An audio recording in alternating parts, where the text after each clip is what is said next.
नमस्कार। आप देख रहे हैं अर्थनीति एक्सप्लेन्ड। जब हम इकोनॉमिक्स पढ़ना स्टार्ट करते हैं तो एक बहुत कॉमन कन्फ्यूज़न होता है। क्लासिकल इकोनॉमिक्स क्या है, न्यू क्लासिकल क्या है, केनेशन और न्यू केनेशन में क्या डिफरेंस है। और न्यू क्लासिकल सुनते ही लगता है कि शायद ये क्लासिकल इकोनॉमिक्स का अपडेटेड वर्जन होगा। लेकिन पिक्चर इतनी सिंपल नहीं है। ये सब टर्म्स सिर्फ नेम्स नहीं हैं, ये इकोनॉमी को देखने के अलग अलग लेंसेज हैं। हर स्कूल एक बेसिक क्वेश्चन का आंसर देने की कोशिश करता है। इकोनॉमी अपने आप एडजस्ट होती है या उसको पॉलिसी सपोर्ट की ज़रूरत पड़ती है। इस वीडियो में हम डेफिनेशंस नहीं रटने वाले, हम एक सिंपल फैमिली ट्री बनाएंगे जिससे आपको once and for all clear हो जाएगा कि क्लासिकल, केनेशन, न्यू क्लासिकल और न्यू केनेशन इकोनॉमिक्स एक दूसरे से कैसे कनेक्टेड हैं और कैसे डिफरेंट भी हैं। सबसे पहले एक बात क्लियर समझ लीजिए, ये सब एक ही चीज़ नहीं है। क्लासिकल और नियो क्लासिकल इकोनॉमिक्स सेम नहीं है। Classical economics mainly production, wages, profits, distribution और लॉन्ग रन ग्रोथ को समझने की कोशिश करता था। नियो क्लासिकल इकोनॉमिक्स बाद में आया, जहाँ focus individual choice, marginal utility, demand supply और इक्विलिब्रियम पर शिफ्ट हुआ। सिमिलरली केनेशन और न्यू केनेशन भी सेम नहीं है। केनेशन इकोनॉमिक्स ने क्लासिकल सेल्फ एडजस्टमेंट आइडिया को चैलेंज किया। न्यू केनेशन इकोनॉमिक्स ने मॉडर्न मैक्रो इकोनॉमिक्स के टूल्स जैसे एक्सपेक्टेशंस और माइक्रो फाउंडेशंस यूज़ करके बताया कि प्राइजेस और वेजेस स्टिकी होने के कारण पॉलिसी शॉर्ट टर्म में इम्पॉर्टेंट हो सकती है। और न्यू क्लासिकल भी ओल्ड क्लासिकल का सिंपल रिपीट नहीं है। New classical economics modern rational expectations और माइक्रो फाउंडेशंस वाला स्कूल है। तो आज का गोल है इकोनॉमिक्स को रटना नहीं है, समझना है। तो आइए इसे समझते हैं। अब हम एक मास्टर की यूज़ करेंगे।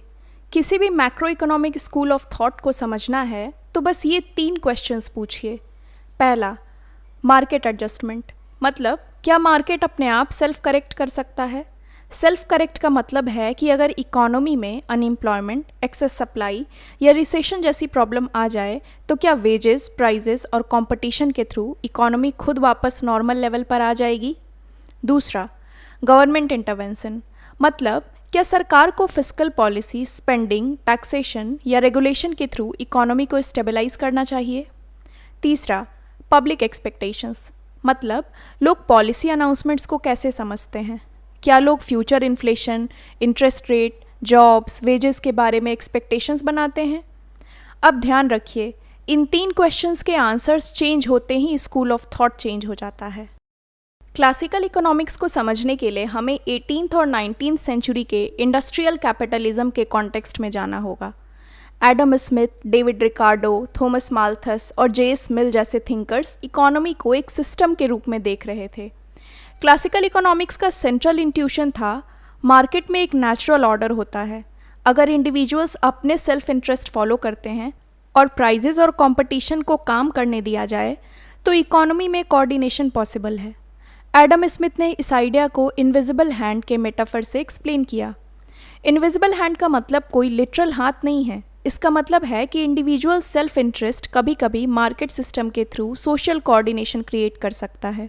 क्लासिकल इकोनॉमिक्स का फोकस था प्रोडक्शन कैसे होती है, इनकम का डिस्ट्रीब्यूशन वेजेस, प्रॉफिट्स और रेंट में कैसे होता है और लॉन्ग रन ग्रोथ कैसे इमर्ज होती है। क्लासिकल थ्योरी का एक इम्पॉर्टेंट आइडिया है जिसे हम सेज लॉ कहते हैं। सिंपल वर्ड्स में सेज लॉ का मतलब है supply creates its own demand. जब गुड्स प्रोड्यूस होते हैं तो प्रोडक्शन प्रोसेस में वर्कर्स को वेजेस, कैपिटल ऑनर्स को प्रॉफिट और लैंडलॉर्ड्स को रेंट मिलता है। ये इनकम फिर डिमांड क्रिएट करती है। इसलिए क्लासिकल लॉजिक के अकॉर्डिंग इकोनॉमी में जनरल ओवर प्रोडक्शन या long term unemployment normally sustain नहीं होनी चाहिए। अगर लेबर मार्केट में अनएम्प्लॉयमेंट है तो वेजेस फॉल करेंगी। जब वेजेस गिरेंगी, फर्म्स ज़्यादा वर्कर्स हायर करना प्रॉफिटेबल समझेंगे और अनएम्प्लॉयमेंट रिड्यूस होगी। यहाँ टेक्निकल टर्म है wage price flexibility. Wage flexibility का मतलब वेजेस एडजस्ट कर सकती हैं। प्राइस फ्लेक्सिबिलिटी का मतलब गुड्स के प्राइजेस डिमांड सप्लाई के अकॉर्डिंग चेंज हो सकते हैं। क्लासिकल थ्योरी में ये फ्लेक्सिबिलिटी बहुत इंपॉर्टेंट है। लेकिन अब क्यूरियोसिटी यहाँ से स्टार्ट होती है। अगर वेजेस और प्राइजेस इतने फ्लेक्सिबल हैं तो ग्रेट डिप्रेशन में मास अनएम्प्लॉयमेंट इतने लंबे टाइम तक क्यों रहा। यहीं पर एंट्री होती है जॉन मेनर्ड केन्स की। 1929 के ग्रेट डिप्रेशन ने क्लासिकल सेल्फ एडजस्टमेंट आइडिया को सीरियस चैलेंज दिया। लाखों लोग अनएम्प्लॉयड थे, फैक्ट्रीज आइडल थीं और इकोनॉमी क्विकली फुल एम्प्लॉयमेंट पर वापस नहीं आ रही थी। केन्स का फंडामेंटल सवाल था, अगर डिमांड ही वीक हो तो फर्म्स वर्कर्स को हायर क्यों करेंगी? सिर्फ वेजेस फॉल करने से प्रॉब्लम सॉल्व नहीं होती। सोचिए, अगर वर्कर्स की वेजेस गिरती हैं तो उनकी इनकम भी गिरती है। इनकम गिरने का मतलब कंजम्पशन डिमांड भी गिर सकता है, और डिमांड गिरती है तो फर्म्स प्रोडक्शन और एम्प्लॉयमेंट बढ़ाने के बजाय और कट कर सकते हैं। इसलिए केन्स ने कहा कि लॉन्ग रन एडजस्टमेंट का वेट करना पॉलिसी के लिए काफ़ी नहीं हो सकता। उनकी famous line, in the long run we are all dead, का सिंपल मतलब है, अगर शॉर्ट रन में लोग अनएम्प्लॉयड हैं तो सिर्फ फ्यूचर एडजस्टमेंट की होप पर पॉलिसी नहीं बन सकती। केनेशियन इकोनॉमिक्स का कोर कॉन्सेप्ट है एग्रीगेट डिमांड। एग्रीगेट डिमांड का मतलब है इकोनॉमी में total planned spending. Simple formula है एग्रीगेट डिमांड या फिर AD is equal to C+I+G+NX। यहाँ C का मतलब कंजम्पशन है, हाउस होल्ड्स जो खर्च करते हैं। I का मतलब इन्वेस्टमेंट है, फर्म्स मशीन्स, फैक्ट्रीज, इन्वेंट्रीज पर जो स्पेंड करती हैं। G का मतलब गवर्नमेंट स्पेंडिंग है, roads, infrastructure, salaries, public services etcetera. NX का मतलब नेट एक्सपोर्ट्स है, exports minus imports. Keynesian logic के अकॉर्डिंग आउटपुट और एम्प्लॉयमेंट एग्रीगेट डिमांड से डिटरमाइन हो सकते हैं। अगर प्राइवेट कंजम्पशन और प्राइवेट इन्वेस्टमेंट गिर गए तो इकोनॉमी लो आउटपुट और हाई अनएम्प्लॉयमेंट पर स्टक हो जाती है। इस सिचुएशन को अंडर एम्प्लॉयमेंट इक्विलिब्रियम कहा जा सकता है। यहाँ स्टिकी वेजेस और स्टिकी प्राइजेस भी इंपॉर्टेंट हैं। स्टिकी का मतलब है वेजेस और प्राइजेस इमीडिएटली एडजस्ट नहीं करते। कॉन्ट्रैक्ट्स, हैबिट्स, अनसर्टेनिटी और बिजनेस प्रैक्टिसेस एडजस्टमेंट को स्लो बना देते हैं। इसी वजह से पॉलिसी रोल इम्पॉर्टेंट हो जाती है। अब यहाँ पर एक क्वेश्चन है, अगर डिमांड वीक है तो डिमांड को सपोर्ट कौन करेगा? केनेशियन आंसर है गवर्नमेंट स्पेंडिंग। रिसेशन में जब प्राइवेट सेक्टर कॉशियस हो जाता है, हाउस होल्ड्स खर्च कम करते हैं और फर्म्स इन्वेस्टमेंट पोस्टपोन करती हैं, तब गवर्नमेंट इंफ्रास्ट्रक्चर, पब्लिक वर्क्स या टारगेटेड स्पेंडिंग के थ्रू डिमांड गैप को फिल कर सकती है। यहाँ एक टेक्निकल टर्म आता है मल्टीप्लायर। मल्टीप्लायर का मतलब है कि इनिशियल स्पेंडिंग का फाइनल इम्पैक्ट इनकम पर उस इनिशियल अमाउंट से ज़्यादा हो सकता है। सिंपल केनेशियन मॉडल में अगर K यानी मल्टीप्लायर ग्रेटर देन 1 हो तो 100 रुपीज़ की गवर्नमेंट स्पेंडिंग नेशनल इनकम को 100 रुपीज़ से ज़्यादा बढ़ा सकती है। लेकिन रियल वर्ल्ड में मल्टीप्लायर ऑटोमेटिक फिक्स नंबर नहीं होता। ये taxes, imports, crowding out, inflation, monetary policy और इकोनॉमी की कंडीशन पर डिपेंड करता है। क्राउडिंग आउट का मतलब है कि गवर्नमेंट बोरोइंग कभी कभी प्राइवेट इन्वेस्टमेंट को रिड्यूस कर सकती है। सो की टेक अवे है, केनेशियन पॉलिसी का लॉजिक डिमांड सपोर्ट है, but actual effect context dependent होता है। अब एक इम्पॉर्टेंट कन्फ्यूज़न क्लियर करते हैं। नियो क्लासिकल इकोनॉमिक्स केनेशियन के बाद नहीं आया। एक्चुअली ये लेट 19th सेंचुरी में क्लासिकल ट्रेडिशन के बाद डेवलप हुआ। इसका फोकस शिफ्ट हुआ क्लास लेवल प्रोडक्शन और डिस्ट्रीब्यूशन से इंडिविजुअल चॉइस, मार्जिनल यूटिलिटी और इक्विलिब्रियम एनालिसिस की तरफ। नियो क्लासिकल इकोनॉमिक्स का हीरो है individual decision maker. Consumer utility maximise करता है। यूटिलिटी का मतलब सेटिस्फैक्शन या बेनिफिट। फर्म प्रॉफिट मैक्सिमाइज करती हैं। प्रॉफिट मैक्सिमाइजेशन का मतलब रिवेन्यू और कॉस्ट के बीच का डिफरेंस मैक्सिमाइज करना। ये स्कूल एज्यूम करता है कि इंडिविजुअल्स रैशनल हैं।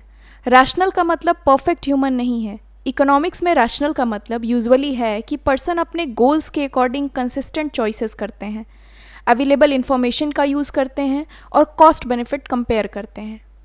नियो क्लासिकल इकोनॉमिक्स ने demand supply, equilibrium, marginal analysis और मैथमेटिकल मॉडलिंग को इकोनॉमिक्स के सेंटर में ला दिया। नियो क्लासिकल इकोनॉमिक्स का मैजिकल वर्ड है मार्जिनल। मार्जिनल का मतलब होता है 1 एडिशनल यूनिट या 1 एक्स्ट्रा यूनिट। एग्जाम्पल, आप चाय पी रहे हैं, पहला कप बहुत सेटिस्फैक्शन दे सकता है, दूसरा कप थोड़ा कम, तीसरा शायद और कम। यहाँ मार्जिनल यूटिलिटी का मतलब है 1 एक्स्ट्रा कप से मिलने वाली एक्स्ट्रा सेटिस्फैक्शन। मार्जिनल कॉस्ट का मतलब है उस एक्स्ट्रा कप की extra cost. Neo classical logic कहता है कि लोग टोटल से ज़्यादा मार्जिनल पर डिसीजन लेते हैं। एक और यूनिट लेनी चाहिए या नहीं, एक और वर्कर हायर करना चाहिए या नहीं, एक और मशीन लगानी चाहिए या नहीं। वैल्यू थ्योरी में भी शिफ्ट आता है। क्लासिकल ट्रेडिशन में वैल्यू को कॉस्ट ऑफ प्रोडक्शन, लेबर और डिस्ट्रीब्यूशन के कॉन्टेक्स्ट में समझा गया। नियो क्लासिकल इकोनॉमिक्स ने सब्जेक्टिव मार्जिनल यूटिलिटी और स्कैरसिटी को सेंटर में रखा। सब्जेक्टिव का मतलब है वैल्यू इंडिविजुअल प्रेफरेंस पर डिपेंड कर सकती है। स्कैरसिटी का मतलब है गुड्स लिमिटेड हैं, इसलिए चॉइस ज़रूरी है। और मार्केट प्राइस डिमांड और सप्लाई कर्व्स के इंटरसेक्शन पर इक्विलिब्रियम प्राइस इमर्ज होता है। अक्सर स्टूडेंट सोचते हैं कि नियो क्लासिकल इकोनॉमिक्स का मतलब ऑटोमेटिकली नो गवर्नमेंट होता है, but this is an oversimplification. Neoclassical framework पहले आइडियल मार्केट को एनालाइज करता है, rational individuals, competition, information, prices, equilibrium, but फिर ये भी पूछता है क्या रियल वर्ल्ड में ये एजम्पशंस होल्ड करते हैं। अगर नहीं तो मार्केट फेलियर हो सकता है। मार्केट फेलियर का मतलब है कि free market socially efficient outcome नहीं दे रहा। एक्सटर्नैलिटी एक एग्जाम्पल है। पॉल्यूशन में फैक्ट्री का प्राइवेट कॉस्ट कम हो सकता है, बट सोसाइटी को हेल्थ और इन्वायरमेंट का कॉस्ट पे करना पड़ता है। मोनोपोली में एक फर्म मार्केट पावर यूज़ करके प्राइस हाई और आउटपुट लो रख सकती है। एसिमेट्रिक इन्फॉर्मेशन का मतलब है बायर और सेलर के पास इक्वल इन्फॉर्मेशन नहीं है, जैसे यूज्ड कार मार्केट, जिसको हम मार्केट ऑफ लेमन्स भी कहते हैं, इंश्योरेंस या क्रेडिट मार्केट। यहाँ government regulation, taxation, information rules या कंपटीशन पॉलिसी का रोल आ सकता है। तो नियो क्लासिकल इकोनॉमिक्स हमें मार्केट को समझाने का फ्रेमवर्क देता है और मार्केट फेलियर आइडेंटिफाई करने का भी। अब आते हैं न्यू क्लासिकल इकोनॉमिक्स पर। 1970s में वर्ल्ड इकोनॉमी ने स्टैगफ्लेशन एक्सपीरियंस किया। स्टैगफ्लेशन का मतलब है स्टैग्नेशन प्लस इन्फ्लेशन, यानी वीक ग्रोथ और अनएम्प्लॉयमेंट के साथ हाई इन्फ्लेशन। ये केनेशियन डिमांड मैनेजमेंट के लिए एक सीरियस चैलेंज था, क्योंकि ट्रेडिशनल थिंकिंग में इन्फ्लेशन और अनएम्प्लॉयमेंट नॉर्मली अपोजिट डायरेक्शंस में देखे जाते थे। न्यू क्लासिकल इकोनॉमिक्स का मेन आइडिया था रैशनल एक्सपेक्टेशंस। रैशनल एक्सपेक्टेशंस का मतलब है कि लोग फ्यूचर के बारे में एक्सपेक्टेशंस बनाते वक्त अवेलेबल इन्फॉर्मेशन और इकोनॉमिक लॉजिक का यूज़ करते हैं। लोग बार बार सिस्टमेटिकली फूल्ड नहीं होते। न्यू क्लासिकल इकोनॉमिक्स न्यू इसलिए है क्योंकि ये ओल्ड क्लासिकल का कॉपी नहीं है। इसने क्लासिकल स्टाइल मार्केट एडजस्टमेंट को modern mathematical macroeconomics, microfoundations और रैशनल एक्सपेक्टेशंस के साथ कंबाइन किया। माइक्रो फाउंडेशंस का मतलब है मैक्रो इकोनॉमिक मॉडल्स को individual behaviour, households, firms, workers के डिसीजंस पर बेस करना। Robert Lucas JR new classical macroeconomics के सेंट्रल थिंकर्स में से एक थे। उनकी लुकास क्रिटिक ने पॉलिसी मॉडल्स में एक्सपेक्टेशंस इग्नोर करने पर सीरियस सवाल उठाया। अब न्यू क्लासिकल लॉजिक को एक सिंपल चेन से समझते हैं। सपोज सेंट्रल बैंक आउटपुट और एम्प्लॉयमेंट स्टिमुलेट करने के लिए मॉनेटरी एक्सपांसन अनाउंस करता है। मॉनेटरी एक्सपांसन का मतलब मनी सप्लाई बढ़ाना या इंटरेस्ट रेट्स को कम करना, ताकि स्पेंडिंग और इन्वेस्टमेंट बढ़े। लेकिन अगर ये पॉलिसी एंटीसिपेटेड है, यानी लोग पहले से एक्सपेक्ट कर रहे हैं, तो रैशनल पीपल फ्यूचर इन्फ्लेशन का सिग्नल रीड कर सकते हैं। वर्कर्स बोल सकते हैं अगर प्राइजेस बढ़ने वाली हैं तो हमें हायर नॉमिनल वेजेस चाहिए। फर्म्स भी एक्सपेक्टेड कॉस्ट और डिमांड के हिसाब से प्राइजेस एडजस्ट कर सकती हैं। नॉमिनल वेज का मतलब मनी टर्म्स में वेज, जैसे 20,000 rupees per month. Real veg का मतलब परचेजिंग पावर, उस 20,000 से कितना सामान खरीदा जा सकता है। न्यू क्लासिकल लॉजिक के अकॉर्डिंग अगर वेजेस और प्राइजेस एक्सपेक्टेशंस के हिसाब से एडजस्ट हो जाते हैं तो प्रेडिक्टेबल पॉलिसी का रियल आउटपुट और एम्प्लॉयमेंट पर इफेक्ट लिमिटेड हो सकता है। यहाँ की आइडिया है एक्सपेक्टेड पॉलिसी को लोग एंटिसिपेट करते हैं, अनएक्सपेक्टेड शॉक्स का रोल ज़्यादा इंपॉर्टेंट हो सकता है।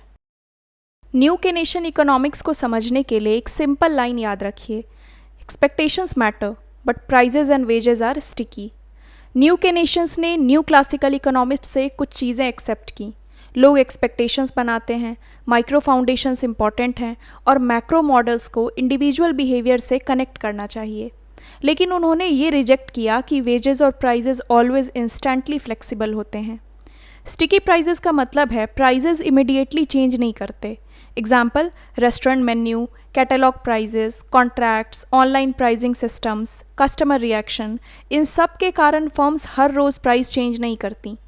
मेन्यू कॉस्ट का मतलब प्राइस चेंज करने की कॉस्ट, सिर्फ फिजिकल मेन्यू प्रिंटिंग नहीं बल्कि decision cost, customer confusion, reputation risk etcetera. Sticky wages का मतलब है वेजेस भी इंस्टेंटली एडजस्ट नहीं होती। Labour contracts, worker moral, negotiation, minimum wage rules और सोशल नॉर्म्स वेजेस को रिजिड बना सकते हैं। इसी वजह से न्यू केनेशियन इकोनॉमिक्स कहता है शॉर्ट रन में पॉलिसी मैटर कर सकती है। अब सबसे इंटरेस्टिंग पार्ट, सेम रिसेशन को 5 स्कूल्स कैसे डायग्नोज करेंगे। क्लासिकल इकोनॉमिक्स कहेगा अगर अनएम्प्लॉयमेंट है तो शायद वेजेस और प्राइजेस एडजस्ट नहीं कर पा रहे या मार्केट रेस्ट्रिक्शंस हैं। Solution, wage price adjustment allow करो, इंटरवेंशन लिमिटेड रखो। केनेशियन इकोनॉमिक्स कहेगा प्रॉब्लम एग्रीगेट डिमांड की है, हाउस होल्ड्स और फर्म्स कॉन्फिडेंस लूज कर चुके हैं। सॉल्यूशन, गवर्नमेंट स्पेंडिंग और एक्टिव फिस्कल पॉलिसी से डिमांड सपोर्ट करो। Neoclassical economics distorted incentives, price rigidities, market imperfections और मिस एलोकेशन पर फोकस करेगा। सॉल्यूशन, इंसेंटिव्स इंप्रूव करो, प्राइस सिग्नल्स रिस्टोर करो और मार्केट फेलियर्स करेक्ट करो। न्यू क्लासिकल इकोनॉमिक्स कहेगा एक्सपेक्टेड पॉलिसी रियल इफेक्ट नहीं ले पा रही, एक्सपेक्टेशंस और शॉक्स मैटर करते हैं। Solution, credible rule based policy. New Keynesian economics कहेगा रैशनल एक्सपेक्टेशंस एग्जिस्ट करती हैं बट स्टिकी प्राइजेस और वेजेस के कारण short run policy support useful हो सकता है। सेम डिजीज डिफरेंट डायग्नोसिस, क्योंकि लेंस डिफरेंट है। अब फाइनल फैमिली ट्री बनाते हैं। सबसे पहले classical economics, market adjustment, production, distribution और ग्रोथ। यहाँ फोकस इकोनॉमी के ब्रॉड स्ट्रक्चर पर था। आउटपुट कैसे प्रोड्यूस होता है, इनकम, वेजेस, प्रॉफिट्स और रेंट में कैसे डिस्ट्रीब्यूट होती हैं और ग्रोथ कैसे होता है। फिर आया मार्जिनल रिवॉल्यूशन जिससे नियो क्लासिकल इकोनॉमिक्स डेवलप हुआ। यहाँ utility, marginal analysis, individual choice और इक्विलिब्रियम सेंटर में आ गए। फिर केनेशियन इकोनॉमिक्स ने चैलेंज दिया अगर एग्रीगेट डिमांड वीक है तो अनएम्प्लॉयमेंट परसिस्ट कर सकती है और पॉलिसी इंटरवेंशन जरूरी हो सकता है। 1970s मैक्रो डिबेट ने नए क्वेश्चंस उठाए, स्टैगफ्लेशन, एक्सपेक्टेशंस और माइक्रो फाउंडेशंस। यहीं से 2 मॉडर्न ब्रांचेस क्लियरली दिखती हैं। New classical, rational expectations, market clearing, policy ineffectiveness. New Keynesian, rational expectations plus sticky prices and wages और शॉर्ट रन पॉलिसी रोल। अब फैमिली ट्री क्लियर है, ये random names नहीं हैं, ये एक इंटेलेक्चुअल डिबेट की स्टेजेस हैं। अब एग्ज़ाम, इंटरव्यू या डिस्कशन के लिए एक सिंपल मेमोरी ट्रिक। क्लासिकल मतलब मार्केट विल एडजस्ट नेचुरली, मतलब अगर वेजेस और प्राइजेस फ्लेक्सिबल हैं तो इकोनॉमी सेल्फ करेक्ट कर सकती है। केनेशियन मतलब एग्रीगेट डिमांड मैटर्स, अगर डिमांड वीक है तो आउटपुट और एम्प्लॉयमेंट गिर सकते हैं और पॉलिसी सपोर्ट ज़रूरी हो सकता है। नियो क्लासिकल मतलब individuals optimise, consumers utility maximise करते हैं, फर्म्स प्रॉफिट मैक्सिमाइज करती हैं और मार्जिनल चॉइसेस प्राइस और इक्विलिब्रियम को शेप करती हैं। न्यू क्लासिकल मतलब rational expectations neutralise predicted policies, अगर लोग पॉलिसी को एंटिसिपेट कर लेते हैं या उन्हें पहले से पता होता है कि ये चीज़ होने वाला है तो उसका रियल इफेक्ट लिमिटेड हो सकता है। New Keynesian, rational expectations exist but wages and prices are sticky, इसलिए शॉर्ट रन में मार्केट्स इंस्टेंटली क्लियर नहीं करती और पॉलिसी रोल इम्पॉर्टेंट हो सकता है। बस ये 5 लाइन समरी याद रखिए, कन्फ्यूज़न ऑलमोस्ट ख़त्म हो जाएगा। तो आज हमने देखा कि इकोनॉमिक्स का ये कन्फ्यूजिंग लेबल्स एक्चुअली एक लॉजिकल स्टोरी का पार्ट है।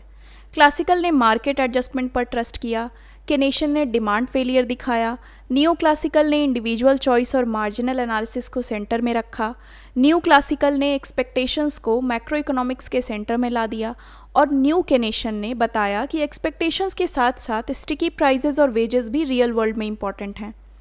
अगर आप इकोनॉमिक्स को सिर्फ रटना नहीं समझना चाहते हैं तो अर्थनीति एक्सप्लेन्ड को सब्सक्राइब कीजिए। कमेंट करके बताइए कि इन 5 स्कूलों में से आपको सबसे लॉजिक ड्रिवन कौन सा लगता है, classical, Keynesian, neoclassical, new classical या न्यू केनेशियन। और अगर आप चाहते हैं कि मैं अगले वीडियो में किसी और इकोनॉमिक्स के इम्पॉर्टेंट कॉन्सेप्ट को कवर करूं तो आप कमेंट में लिख सकते हैं। मिलते हैं अगले वीडियो में एक नए इकोनॉमिक्स के कॉन्सेप्ट के साथ। Thank you.